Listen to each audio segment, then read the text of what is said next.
Sarah Martinez wiped the sweat from her forehead as she walked slowly down the busy street. At 7 months pregnant, every step felt heavy. Her husband Michael had dropped her off at the doctor's office that morning for her regular checkup. Everything looked good with the baby, and she was excited to share the news with him when he returned from work. The summer heat in Washington, D.C. was unbearable. Sarah decided to stop at a small convenience store to buy a cold drink and rest for a few minutes. The cool air conditioning felt wonderful against her skin. She picked up a bottle of water and walked to the counter to pay. As she reached into her purse for her wallet, Sarah heard shouting outside. Through the store window, she could see police cars with flashing lights. A crowd was gathering on the sidewalk. The store owner, an elderly man named Mr. Kim, looked worried as he watched the scene unfold. "What's happening out there?"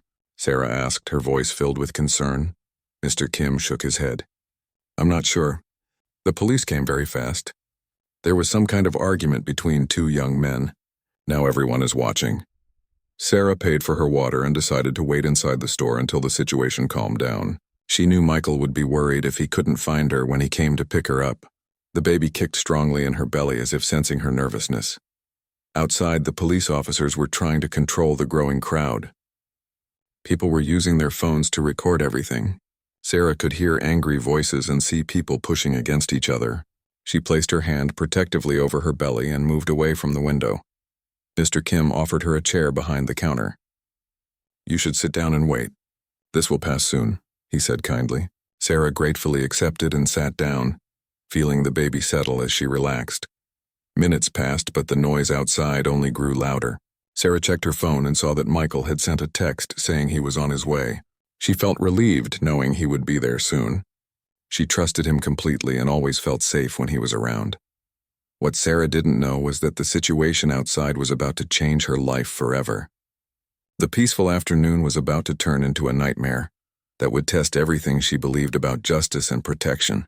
As she sat in that quiet store, drinking her water and feeling her baby move, she had no idea that in just a few minutes, she would become the center of a story that would shock the entire nation. The police officers outside were growing more frustrated with the crowd. Their supervisor had radioed for backup, and more cars were arriving. The original argument between the two young men had been resolved, but the crowd refused to leave. People were angry about something that had happened in their neighborhood the week before, and tensions were running high. Sarah felt another strong kick from the baby and smiled softly. Soon she would be holding her child in her arms. She and Michael had waited so long for this moment. They had picked out names, painted the nursery, and read every book about parenting they could find. Michael was going to be such a wonderful father. His gentle nature and strong sense of duty made him perfect for the role. As she thought about her husband, Sarah's phone buzzed with another message. This time it was from her sister asking about the doctor's appointment. Sarah quickly typed back that everything was fine and that she would call her later. She wanted to tell Michael the good news first. The sound of sirens filled the air as more emergency vehicles arrived. Sarah began to feel nervous again. She wondered if she should call Michael and ask him to pick her up somewhere else. But before she could make that decision, everything changed in an instant that would alter the course of their lives forever. Sarah decided she couldn't wait any longer. The noise outside was getting worse, and she needed to meet Michael at their planned spot 2 blocks away. She thanked Mr. Kim for his kindness and slowly made her way to the store exit. The moment she stepped outside, Sarah realized she had made a terrible mistake. The crowd had grown much larger, and people were pushing in all directions. Police officers were shouting orders, but no one seemed to be listening. Sarah tried to move around the edge of the crowd, staying close to the buildings for safety. Her heart pounded as she carefully made her way down the sidewalk. The baby seemed to sense her fear and kicked restlessly. Sarah placed both hands on her belly and whispered softly, "It's okay, little one. Mama will get us out of here." As she approached the corner, a young man suddenly ran past her, bumping into her shoulder. Sarah stumbled but managed to catch herself against a lamppost. The man kept running, and seconds later, 3 police officers came chasing after him. "Stop right there," one of the officers yelled. Sarah pressed herself against the building, trying to stay out of the way. She watched as the officers tackled the young man just a few feet away from her. The man struggled, and the officers used force to restrain him. Other people in the crowd began shouting at the police, saying they were being too rough. In the chaos that followed, Sarah tried to move away from the scene. But as she took a step forward, one of the officers noticed her. His face was red with anger and frustration from dealing with the crowd all afternoon. "You," he shouted at Sarah, "get back. This is a crime scene." Sarah raised her hands peacefully. "I'm sorry, officer. I'm just trying to get to my husband. I'm pregnant and I need to—" "I don't care what you need," the officer interrupted. "I said get back." Sarah took a step backward, but another officer approached from the side. He looked at her with suspicion, as if she was somehow involved in the trouble. Sarah felt confused and frightened. She had done nothing wrong. "Please," she said softly. "I just want to leave. My husband is waiting for me." The first officer moved closer to her. His hand was on his belt near his weapons. "Are you part of this crowd? Were you here when the fighting started?" "No, sir," Sarah replied, her voice shaking. "I was in the store buying water. I'm just trying to go home." But the officer didn't believe her. The stress of the afternoon had made him angry and quick to judge. He looked at Sarah's appearance and made assumptions about who she was and why she was there. He saw only another troublemaker in a crowd full of people who had been giving him problems all day. "Turn around and put your hands against the wall," he ordered. Sarah couldn't believe what was happening. She looked around desperately, hoping someone would help her or explain that there had been a mistake. But everyone else was either running away or filming with their phones. No one stepped forward to defend a pregnant woman who clearly needed help. "Officer, please," Sarah pleaded. "I haven't done anything wrong. I'm 7 months pregnant. I just need to get to my husband." The second officer joined his partner. Together, they saw Sarah not as a scared pregnant woman, but as someone who was defying their authority. The crowd had made them feel powerless all afternoon, and now they had someone they could control. "We're not going to ask again," the first officer said, his voice cold and threatening. "Turn around now or we'll turn you around ourselves." Sarah's hands trembled as she slowly turned to face the wall. She couldn't understand how a simple trip to buy water had turned into this nightmare. All she wanted was to go home safely with her unborn child. She closed her eyes and prayed that Michael would find her soon. But what happened next would be far worse than anything Sarah could have imagined.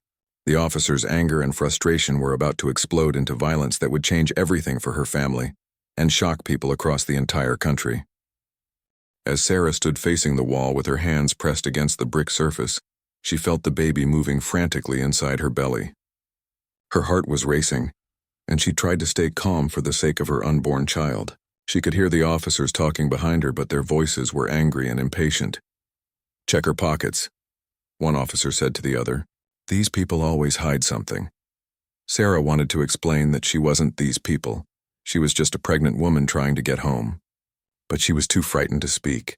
She had heard stories about situations like this going wrong, and she didn't want to make things worse. The first officer roughly grabbed her purse and dumped its contents onto the ground. Her wallet, keys, phone, and the bottle of water she had just bought scattered across the sidewalk. Sarah watched helplessly as her things were treated like evidence of some imaginary crime. "Turn around," the officer commanded. When Sarah slowly turned to face them, both officers looked even angrier than before. The crowd was still shouting in the background, and more police cars had arrived. The situation was spinning out of control, and these two officers were taking their frustration out on an innocent woman. "What's your name?" the first officer demanded. "Sarah Martinez," she answered quietly, her voice barely audible over the noise around them. "Where do you live?" Sarah gave them her address, hoping they would realize she was just a local resident caught in the wrong place at the wrong time. But instead of showing understanding, the officers seemed to become more suspicious. "That's not around here," the second officer said. "What are you really doing in this neighborhood?" "I told you," Sarah replied, placing her hands protectively over her belly. "I was at the doctor's office. My husband dropped me off this morning for my appointment. I stopped to buy water and got caught in this crowd." The officers exchanged looks that made Sarah's blood run cold. They had already decided she was lying, and nothing she said would change their minds. The stress of dealing with the angry crowd had made them see enemies everywhere, even in a pregnant woman who posed no threat to anyone. "She's probably here to cause trouble with the rest of them," the first officer said to his partner, speaking about Sarah as if she wasn't standing right there. "Please," Sarah begged, tears starting to form in her eyes.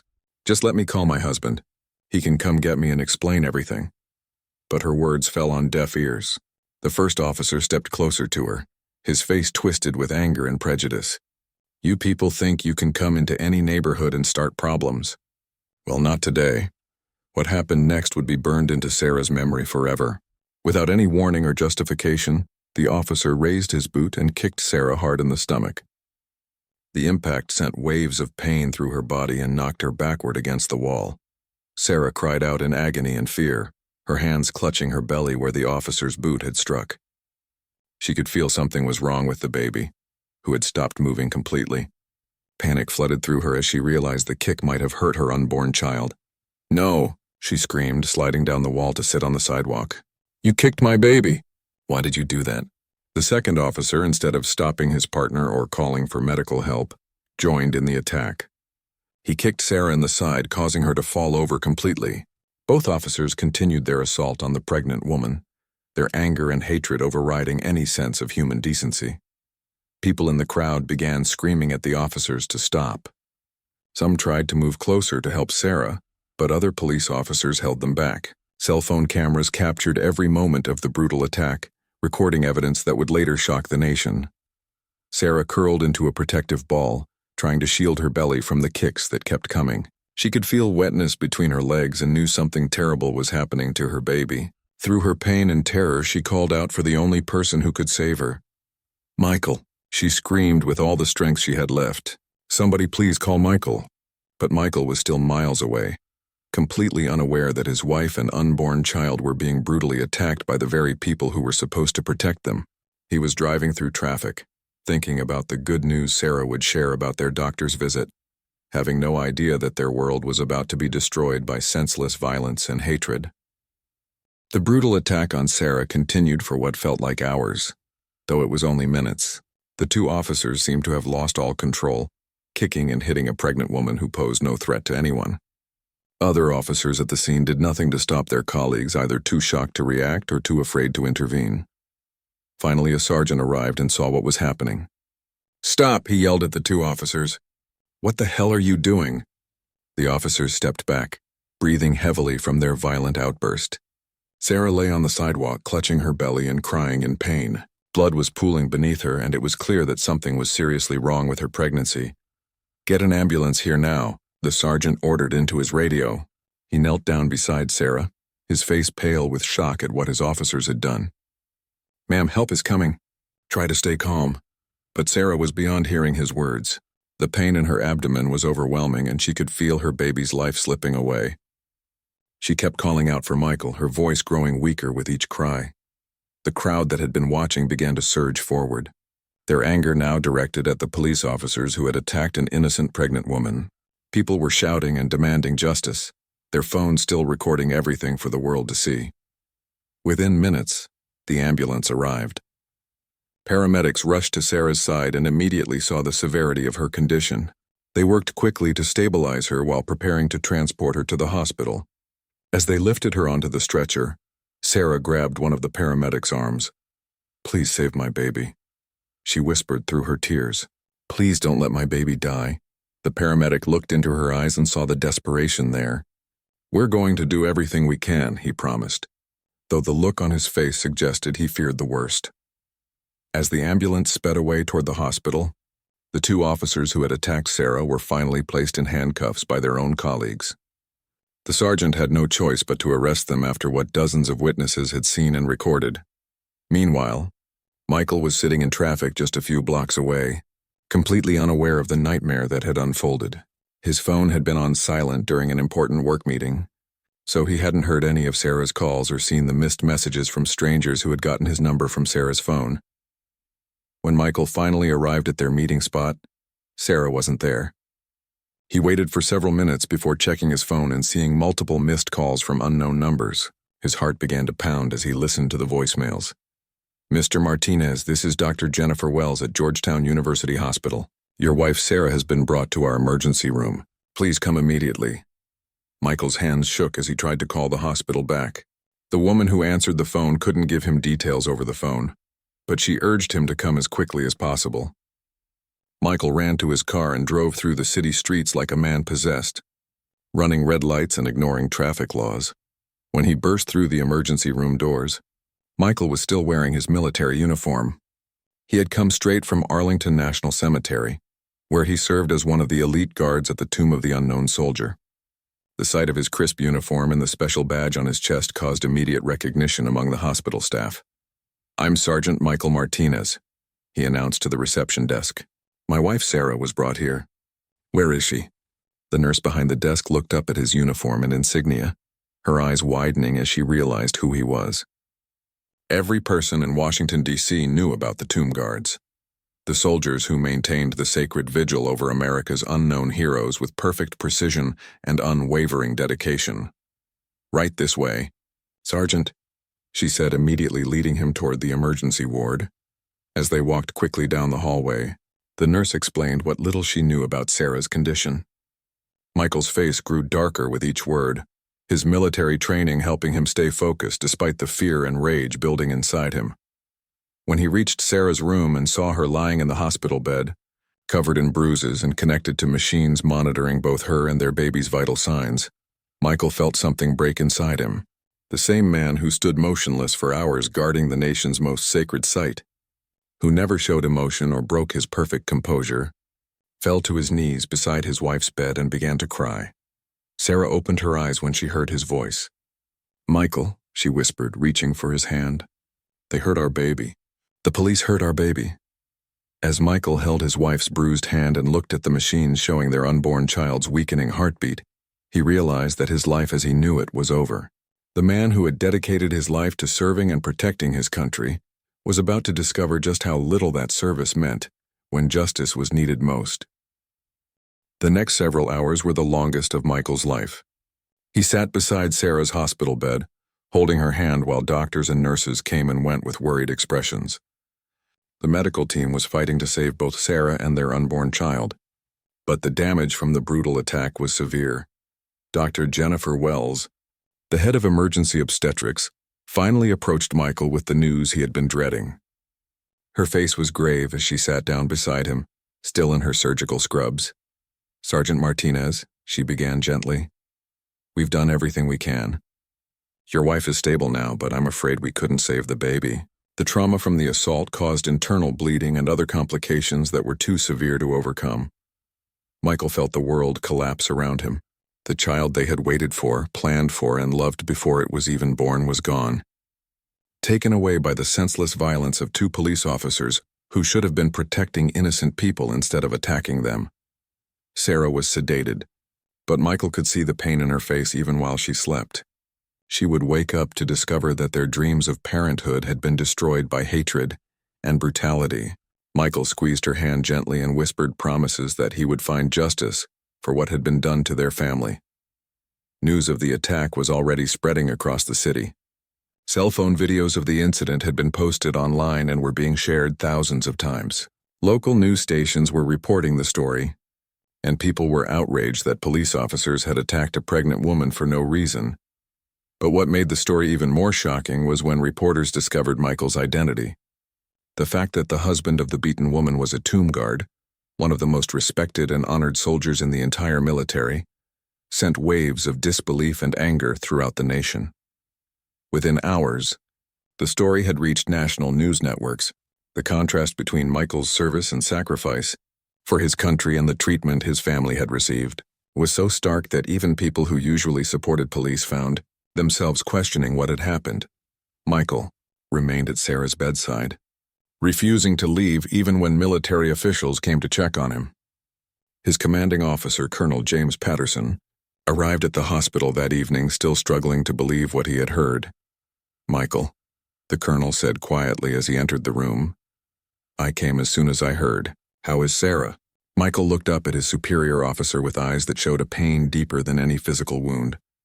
"They killed our baby, sir. 2 police officers kicked my pregnant wife and killed our child." Colonel Patterson had served in combat zones around the world, but he had never seen anything that affected him as deeply as seeing one of his finest soldiers destroyed by the very people they had sworn to protect. The Tomb Guards were selected for their perfect character and unwavering dedication to duty. To see Michael suffering like this was almost unbearable. "The entire military community is watching this situation," the colonel told Michael. "This attack on your family is an attack on all of us who serve. We will not let this go unanswered." As word of Michael's identity spread, support began pouring in from unexpected places. Fellow service members, veterans organizations, and military families across the country reached out to offer help. The two police officers who had attacked Sarah suddenly found themselves facing not just criminal charges, but the anger of an entire military community that considered the attack personal. The police department tried to distance itself from the officers' actions, suspending them immediately and promising a full investigation. But the damage to their reputation was already done. Videos of the attack showed clearly that other officers had stood by and watched, while a pregnant woman was brutally beaten. When Sarah finally woke up the next morning, Michael had to tell her the heartbreaking news about their baby. Sarah's cries of grief echoed through the hospital corridors, a sound that would haunt everyone who heard it. The couple who had been so excited about starting their family now faced a future filled with loss and the long fight for justice. But Michael's grief was already transforming into something else, a determination to ensure that what happened to his family would never happen to anyone else. He was no longer just a soldier guarding a tomb. He was now a man on a mission to protect other innocent people from the kind of brutality that had destroyed his life. The two officers who had attacked Sarah were about to learn that they had made the worst mistake of their careers. They had targeted the wrong family, and now they would face consequences they never could have imagined. The same dedication and precision that Michael brought to his military service would now be focused on seeking justice for his wife and their murdered child. The battle was just beginning, and Michael Martinez was prepared to fight it with the same honor and determination that had made him one of America's most elite soldiers. In the weeks that followed, the story of Sarah and Michael Martinez became a symbol of everything wrong with police brutality in America. The cell phone videos of the attack were played on news stations around the clock, and the public outrage grew stronger each day. The two officers, Detective Ray Morrison and Officer Kevin Walsh, were charged with assault, battery, and involuntary manslaughter for causing the death of the unborn child. But their lawyers immediately began working to reduce the charges, claiming that the officers had been under stress and hadn't known Sarah was pregnant. Michael returned to his duties at Arlington National Cemetery, but his fellow guards could see that something fundamental had changed in him. The man who had once found peace and purpose in the solemn ritual of guarding the tomb now carried a weight that went far beyond his military responsibilities. Sarah struggled with depression and trauma from the attack. She had nightmares about that terrible afternoon and found it difficult to leave their home. The couple who had been so happy and excited about their future now spent their days preparing for court battles and dealing with reporters who wanted to hear their story. But Michael refused to let the officers escape justice. He used his military connections and the public attention surrounding his case to pressure the district attorney's office to pursue the strongest possible charges. Veterans groups rallied around the family, organizing protests and demanding accountability. The trial began 6 months after the attack, and it became one of the most watched court cases in recent memory. Sarah testified about what happened that day, her voice shaking as she described the brutal assault and the loss of their child. The courtroom was silent as she spoke, and many people in the audience were moved to tears. When Michael took the witness stand, he spoke with the same precision and dignity that he brought to his duties at the tomb. He described coming home from serving his country only to find his wife brutalized by the very system he had sworn to protect. His testimony was powerful and emotional, showing the court exactly what kind of man the officers had targeted. The defense lawyers tried to portray the officers as good men who had made a mistake under pressure. They argued that the crowd situation had been dangerous and that the officers had acted to protect public safety. But the video evidence was too clear, and the witnesses were too numerous to ignore. The prosecution, led by District Attorney Maria Rodriguez, painted a picture of two officers who had let their prejudices and anger overcome their duty to protect and serve. She showed the jury how the officers had specifically targeted Sarah because of how she looked and where they assumed she belonged. After 3 weeks of testimony, the jury deliberated for only 4 hours before returning their verdict. Detective Morrison and Officer Walsh were found guilty on all charges. Morrison was sentenced to 12 years in prison, while Walsh received 10 years. Both men were also ordered to pay substantial damages to the Martinez family. As the sentences were read, Sarah cried tears of relief and grief. Justice had been served, but it would never bring back their child or heal the trauma they had endured. Michael put his arm around his wife, feeling a mix of satisfaction and sadness that the legal battle was finally over. The case sparked nationwide reforms in police training and accountability. Sarah and Michael became advocates for victims of police brutality, using their story to push for changes that would protect other families from experiencing the same tragedy. Michael continued his service at Arlington National Cemetery, finding new meaning in his role as a guardian of those who had given their lives for their country. He understood now that protection and service meant more than just standing watch over a tomb. It meant fighting for justice and standing up for those who couldn't protect themselves. Sarah slowly began to heal, both physically and emotionally. She and Michael started a foundation in memory of their lost child, providing support for families affected by police violence. Their tragedy had become a force for positive change, helping to prevent other families from suffering the same loss. The two officers who had destroyed so many lives with their moment of hatred and violence found themselves serving time in the same prison system they had once helped populate. They learned too late that actions have consequences, and that targeting an innocent family had cost them everything they had worked for in their careers.